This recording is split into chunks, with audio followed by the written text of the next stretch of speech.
beautiful souls, and welcome to another episode of WTF What's the Frequency? And before I say anything else, can I thank you all so much for subscribing, liking, commenting, and sending me lots of wonderful DMs. I want to send love to all of you. Thank you so much for your support. Now, as you know, this is a show where we look at the frequency of the universe, the frequency of our thoughts, our actions, how we treat our bodies, and how this can all add to how we create our destiny. Now, I had a DM the other day saying, this is all very well talking about all this spirituality and this woo-woo. Thanks a lot, it's not woo-woo, quite a lot of it's proven by quantum physics. But, you know, what about the physicality of the body? You're always talking about the spirit, the mind, the mindset. So today, I've got a real treat for you. I've got Dr. Rick coming to talk to us about the frequency of your soul. And I'm talking about the soles of your feet, the very foundation of your physicality, something that's very often mistreated, not cared for. And as women, we quite often, cram our feet into 3-inch beautiful high heels that do nothing but damage your feet. So what's the frequency of that? And, another thing that we don't really often think about is our feet are the instruments by which we connect to the ground, the force of the universe itself. So without further ado, I'd like to bring Dr. Rick up onto the stage to talk to us about the importance of feet. Hello, Dr. Rick, and welcome to the show. Hey now, Vanessa, thank you so much for having me. Well, it's my absolute pleasure because I am a little bit obsessed with feet because they are what grounds us to the earth. And even though I live in the UK, every day I go outside in my bare feet and just connect to the universe's power, to that vibration of absolute positivity, where everything's just about well-being and growth. So talk to me about how you make this jump from quite a scientific practice, really, to being holistic. Because a lot of doctors that I've come across aren't willing to embrace anything holistic at all. How did you get started on this journey? Well, that's an interesting one. When I was, of course, trained traditionally at regular allopathic podiatric medical school in New York City, and they gave maybe about an hour of nutritional lecture the entire time I was there.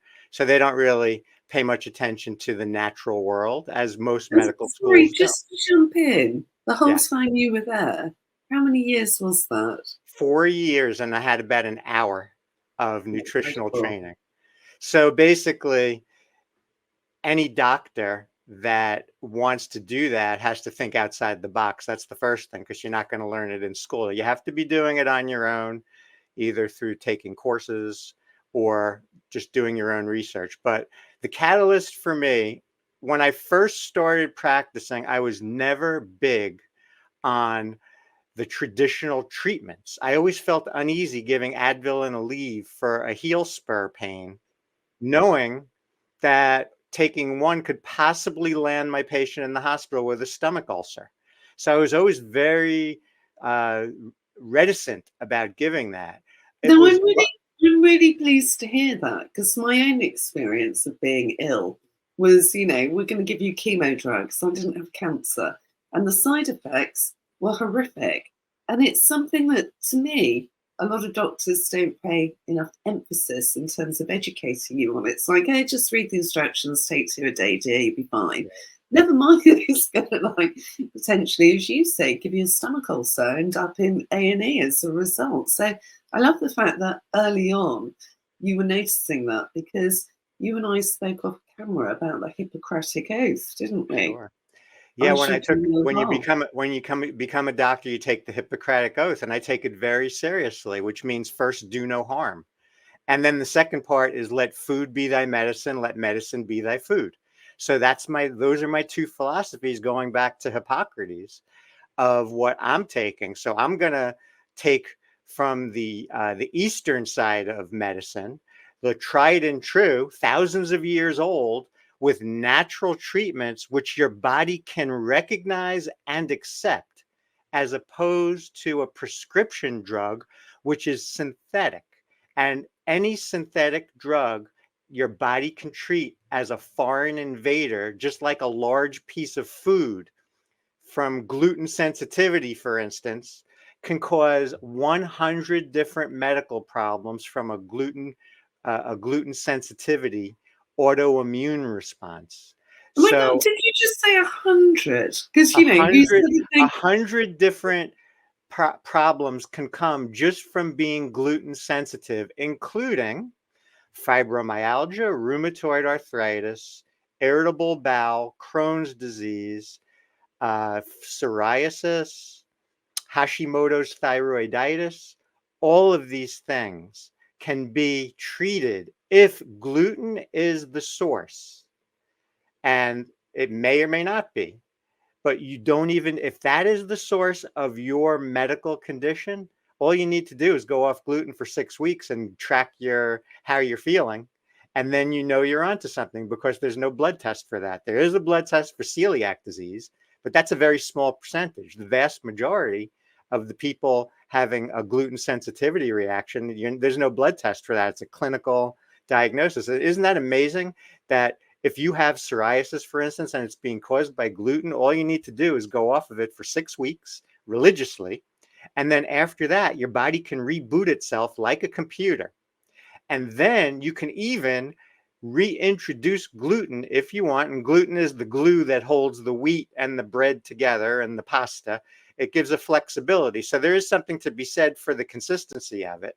However, if it's causing you health problems, then just go off of it for 6 weeks. Then you can have one cheat meal per week, and your body won't reinstitute the autoimmune reaction, so that you can cure yourself if that's the problem. And so, of course, anybody with an autoimmune disease, that should be the first thing you try before you're on these chemo drugs, for sure, like you were just talking about. so really, what you're saying is most diseases that most of us have suffered from or are suffering from are about swelling and are about, reducing that swelling. And it can be something as simple as food. And I think, an awful lot of people don't look at that, do they? Because so many people are eating packet food. It's so far away from, anything that resembles a vegetable or a bunch of natural ingredients. And I know when I was in Florida, I was horrified when I was looking at the ingredients in the food. It was very hard. I thought, here I am in the Sunshine State. It should be rich in vegetables. They should be everywhere. And they weren't, quite frankly. It was all packet food and ready mixed and delivery food. And it was all really unhealthy. My friends and I had real trouble eating healthily there as a sort of continuum. And I thought, how ridiculous. This is a place where people come to retire, where the sunshine is supposed to aid their recovery. So it's very interesting to hear you say. My wife and I don't go out to dinner too much at restaurants, because frankly, we can do better with our own organic vegetarian shopping that we do. We're a vegetarian, so there aren't that many restaurants right off the bat that can cater to that. And plus, they're not going to be serving organic, which to me, the main reason to eat organic has to do with lack of pesticides. Pesticides are going to cause disease and cancer. So I'm going to try to do everything I can not to do that. So therefore, I'm going to be eating at home a lot. And as you said before, inflammation causes 90% of all health problems. So between the gluten sensitivity causing 100 different autoimmune diseases and inflammation causing 90% of all health problems, well, then it's pretty, if you just take a quick look at those two things and say, wait a second, the food that I'm eating, the water that I'm drinking, all of these play such a big role before you even get to any prescription remedies.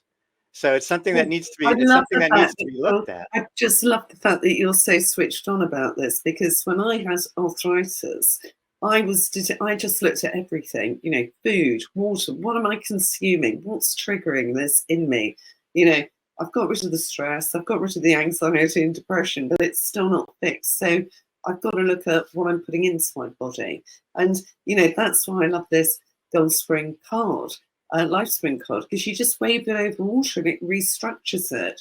And drinking water that's alive is so much healthier for your body. And again, it's something we don't look at when we're ill. When I went to my doctor, nobody measured how dehydrated I was. Nobody said to me, how much water are you drinking? Are you drinking any alcohol? What are you doing to counter that? If you're drinking 2 glasses of wine a night, you should be drinking, I don't know, 4 litres of water to sort of flush your system. And again, nobody asked me about my diet or my emotional states, because they're all linked, aren't they? And I'm guessing it's one of the things that you ask your clients, what's going on in your life? For sure. As a matter of fact, we have in our house a reverse osmosis water machine, which takes the house water, goes through 4 filters. It filters out everything. It's the purest, cleanest water you can drink. If you don't have access to that, the next best thing is distilled water. However, if you're going to do, so those are the 2 cleanest waters you can do that are not going to have pesticides and toxins, heavy metals. And so what you do need to do if you drink that kind of clean water is you do need to supplement the trace minerals and the regular minerals. So what I do is I take Himalayan crystal salts and I do a little bit in water every morning to get my trace minerals, because otherwise the water that I'm drinking is being flushed of all of that, the bad stuff, but a little bit of the good stuff also. Yeah, I'm just send you one of these because it keeps all that in there. And what I love about it is you don't have to charge it up, because I'm hopeless at that sort of thing. You just put it out, opt it around, and quantum resonance does the rest, really. So I love the fact that you. Sorry, after you. I would love that. I would love that. Well, I'd love you to try it out, and Sure. just sort of say, yeah, this works, or it has a really major effect on my clients, because I've started introducing it because, as you said, water's so important. We're 70 to 80% water, and water has memory. Dr. Emoto and his wonderful foundation in Japan have sort of, proved that over and over again with all their endless experiments and white papers. But if water has memory and we've been anxious and depressed, then that memory is being held in our bodies. So if we can flush it out with restructured water that's remembering what it was like when it was at its purest state, then our vitality and our vibration is going to be enriched as a result. So that's why I've got into it. I'm just all about, anti-aging, which brings me on to my next question, because that's one of your big things, isn't it? Yes, it is. Walk strong and live long philosophy, I believe. Tell us all about that. Yeah. So in a summarized way, it basically, everyone wants to live long, but they also hopefully want to live with vitality. You want to be mobile. So what's the thing that gets you mobile? It's your feet. So you need to start there. So the first thing is you got to make sure you're wearing comfortable shoes that don't hurt, that are the right length, the right width, preferably with a lace. I'll say, just for ladies with dress, instead of a loafer that you put your foot in that forces you to wear a short shoe, I'm going to say, why don't you go instead with an ankle high or a knee high boot, depending on the weather. You can get your pointy toe, just get it very far away from the front of your foot and you're good. If not, you want to wear a little bit of an open toe heel. Don't use a point, use a platform. Don't go more than 2 inches, and definitely put a felt metatarsal pad in the arch of that heel, right in the middle, which will act as a speed bump, which will lessen the blow of the body weight going right through the front part of your foot. So start with the shoe, and then from there, I designed my own orthotic, which is a prescription arch support, which gives you the proper foundation. It must be comfortable. It can't be too firm, especially as you get older. Can't be too firm, but you want to address the improper motion, the excessive motion in the back, middle, and the front of the foot. I worked with a lab. This was my passion to get into podiatry, was the sports medicine part. And I actually worked with a lab and designed my own orthotic without an exam online, because I have No, my hang own on a minute. Hang I on a have my minute. own biomechanical philosophy, and I put some universal prescriptions into them. So therefore, I don't need to examine every single patient.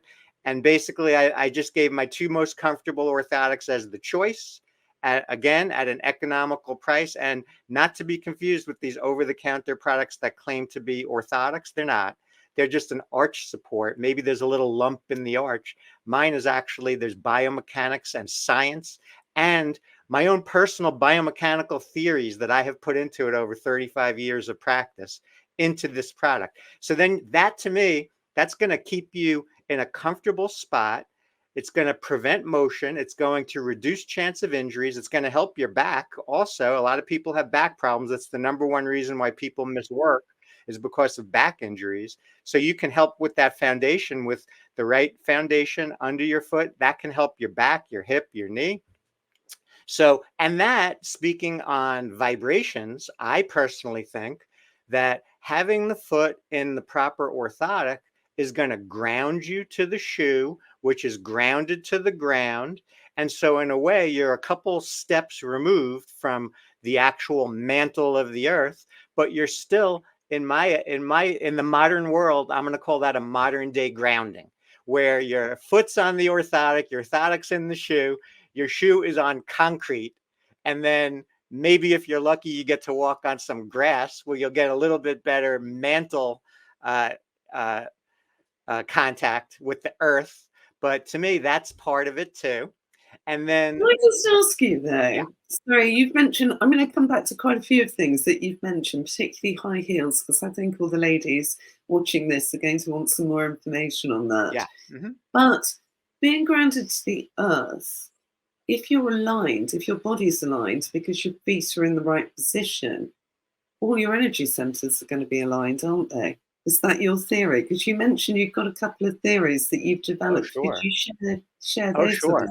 Oh, sure. You can't be at peace and in Zen with the universe if your feet hurt. So again, you have to look at the shoes. And if you really want to be good, people don't think twice about getting eyeglasses when they're 40. Well, I say, even if you think you have no problems, go get a foot evaluation at the age of 40 and start wearing an orthotic at 40. At the very least, you will prevent so many problems down the line, including a bunion. If you get an orthotic in, you will stop or very drastically slow down the progression of a bunion, which leads to big foot deformity, lots of foot malfunction, and it causes a lot of surgery issues later in life. So why bother? Get the orthotic. You're going to need an orthotic if you get the surgery anyway. You might as well get it before, slow the whole process, and start functioning in a more efficient way. And then you can then start concentrating your energies not on, oh, my feet hurt, but let's have a nice zenful experience with everybody I come in contact. I like to say, hey, get in the now. I like to say, hey, now. But when I'm trying to ground myself, I say, hey, get in the now. The moment you're in right this second is the moment of living. The moment of living, if you can recognize it, you are going to be in sync with every cell in your body. And that's taken from Deepak Chopra. If you are in sync with all of the cells in your body, you're actually going to slow aging at the same time, which gets to my final piece of the wellness hat trick that I was just talking about. A hat trick in hockey is 3 goals. I'm a big hockey fan.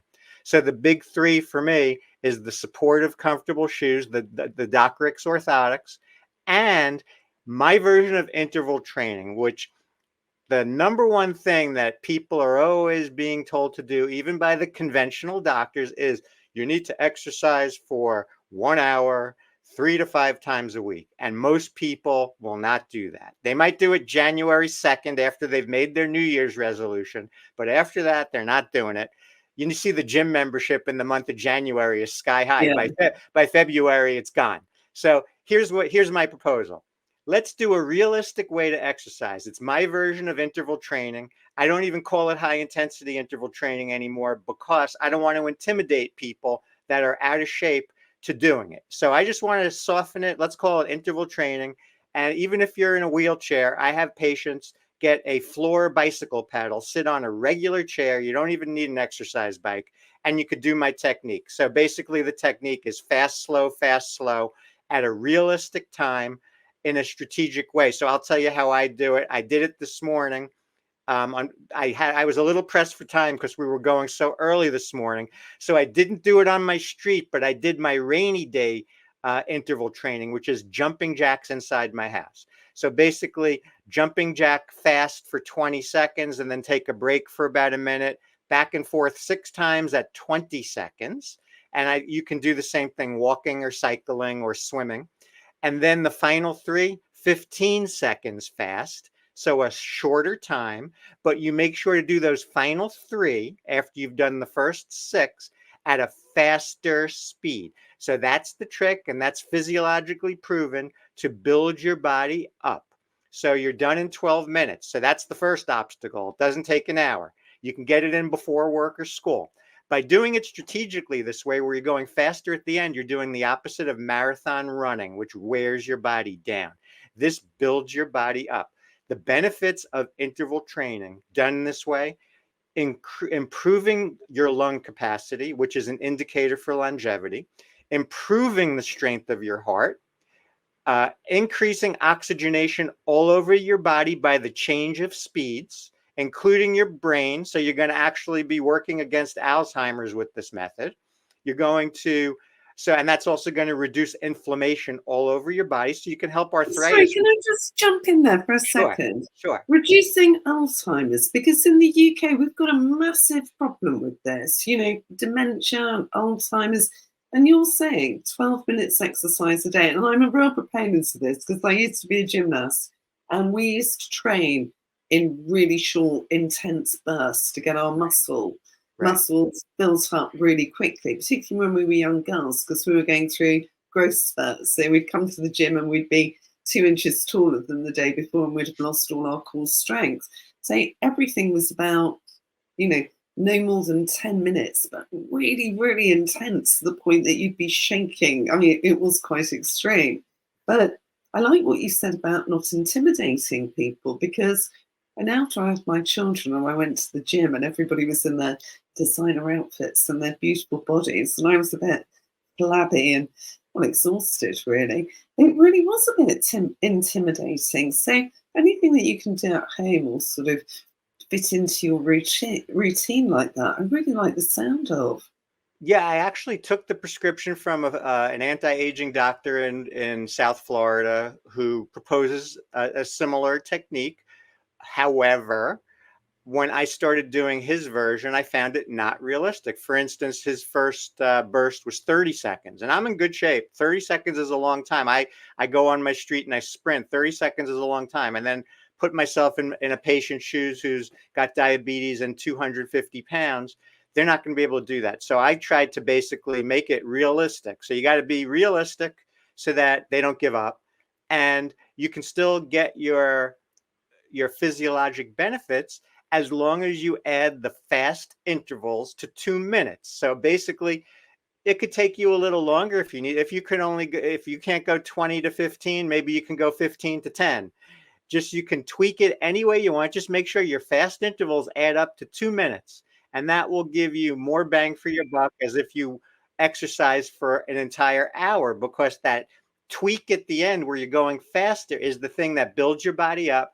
And the final thing that I was talking about for the benefits, it's anti-aging. It keeps your telomeres long. Did everyone get that? The telomeres are the tips of the chromosomes that fray and get smaller as you get older. So I'm the example. Vanessa, I walk the walk. I found out about this technique when I was 50. I've been doing it Monday through Friday since I was 50. I'm 63 now. Oh, sorry, how old did you say you were? Because you're not looking. I started when I was 50. I am 63 now. And I also just got a blood test and a physical, and my numbers are better now than when I was 50. So I think that it's sort of like the movie The Fly, where he's doing the experiment and he ended up becoming the fly. Well, thank God that wasn't me, but thank God I'm taking part in the physiologic benefits and really backing up what I'm saying. I'm not telling my patients anything that I don't do myself. So I'm walking the walk. So everything that I do comes from the heart and from my own experience. And anytime I can tweak it and improve it, I'll continue to pass it on, because medicine and science needs to be changing. It needs to be challenged all the time. It needs to be proven. And so you cannot, there's no, the science is not closed ever. We've heard that phrase a lot during the pandemic. No, it's always changing. And if you're not changing, then you're not a scientist. You need to be always checking what you're doing, checking the results. So that to me is, if you can try to get that going in your life, you're going to create so many good problems. So you're going to go into a 12-hour fat afterburn also, which is the one thing I didn't mention. So all you need to do is make sure your hormones are in good shape, like the thyroid, the adrenals, and your sex hormones, especially if you're a postmenopausal woman. And as long as that's in place, you should be able to lose weight if you get that exercise in. But more important than the exercise when it comes to losing weight is actual diet. And the key culprit is white flour. So that's the worst carb you can eat. It's the tastiest. It's in bread, pasta, cookies, cake, pastries, all of that. As you're saying it, I'm thinking sugar-covered donuts. It's terrible, isn't it? I don't know what it is It's about terrible. it that makes us crave it. I love a cake. Yeah, it's terrible. You're better off just having a piece of real organic fruit and just eat a couple of strawberries, and you're going to be much better off. You'll get your sweetness that way with a low glycemic index, and you will do a lot more for yourself. So if you can get that white flour, which turns to fat, and it raises your cholesterol, then you're going to be on your way to being able to lose weight. So I think that there's something to be said for a low carb diet when you're trying to lose weight, but you can't have a zero carb diet because your body needs carbs. Just feed it the good carbs, feed it the fruit, the real carbs, the vegetables. That's the good carbs. Feed it that. Don't And feed it do you bread. think this is all about education? Because I know that when I was at school, we had cooking lessons. They were mandatory. We had to learn how to be good housewives. Can you imagine trying to teach that now in this day and age? But it was really useful because we got to plan a week's diet, cook healthy food. Everything was cooked from raw. And I was disgusted when my children were at school. I got a note home to say, would I send my daughter to school with a packet cake mix because they were having a cooking lesson the next day? And I won't tell you what I wrote back, but I was absolutely disgusted. And I thought, here's a whole generation of kids that don't even know how to make a cake with just a few ingredients. It's not difficult. So Right. do you think we've got a massive education problem about food? Oh, that's for sure. Even the mainstream media is not even giving the correct, information because it's backed by, big ag behind it. So that's not in your best interest. It's in theirs. So I don't want to get political, but a lot of times people will have a coming to age moment after they've had the heart attack. The key thing is open your eyes, think outside the box, and do it before you have the heart attack and don't have the heart attack. So it takes some awareness.